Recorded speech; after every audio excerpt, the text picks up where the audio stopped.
So I made a video for Unit 4 of Fundamentals of Piano Theory, and I didn't realize that as I finished it, I looked up and, well, the whole thing just didn't record.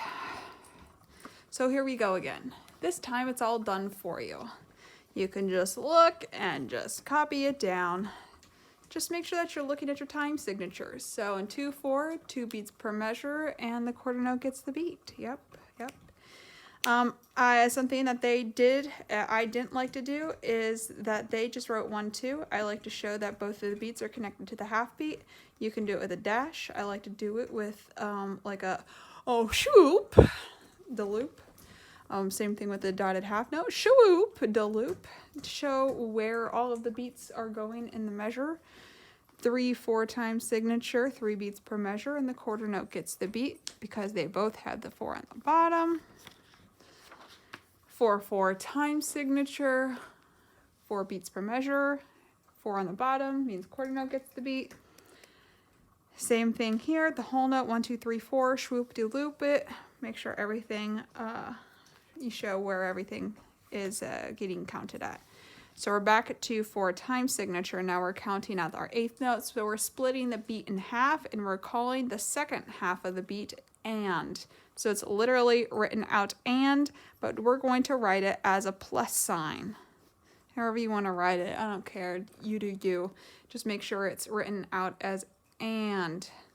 So 1 and 2. Now they wrote the 2 and, but I don't like that because this is saying, if I was to say it out loud, 1 and 2 and, but that would be me saying that there's also another 8th note there. So let's just write it in parentheses because it's going 1 and 2, 1 and 2, and 1 and 2, and 1 and 2, and.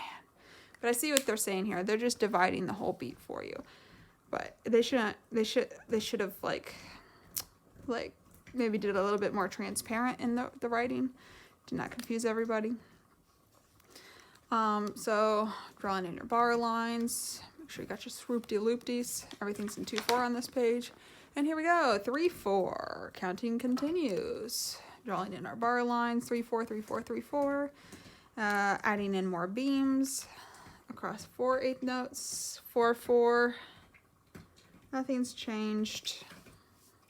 You can just pause the video at any time, just copy it down. And I took that out again because it was just making me mad. I just crossed it out. I'm looking up, making sure this is still recording. Okay, dotted half notes, 3 8th notes equal 1, I'm sorry, dotted quarter notes, not dotted half notes. 3 8th notes equal 1 dotted quarter note. So here I'm going to write 1, 2, and 1, 2, and 1, 2. So I just connected the 2 to the 1 here just to show that beat 2 is inside that dotted quarter note.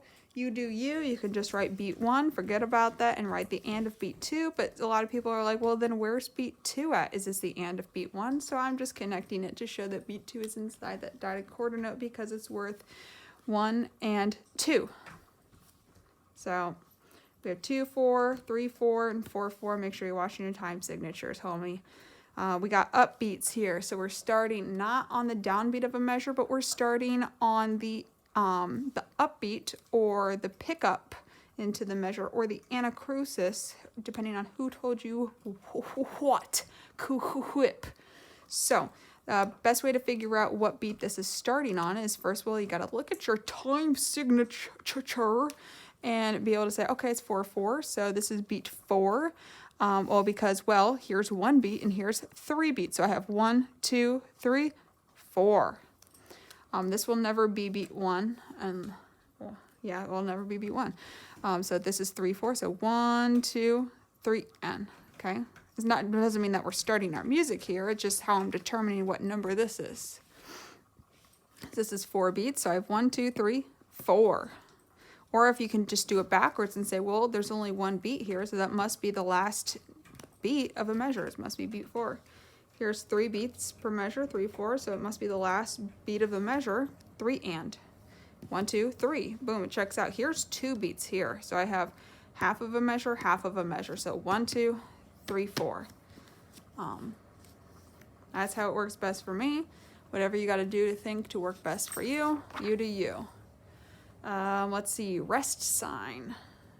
So we have quarter rests. This is how I draw my quarter rests. You can draw a Z and a C and connect them. You have half rests. I call them hat rests because if you put them on top of a stick figure, it's hat half. They look the same. Hole rests look like a hole in the ground. The stick man's now going to fall in the hole. Make sure they go on the second line from the top, and the half rests go on the middle line. Eighth rests, well, they just look like eighth rests.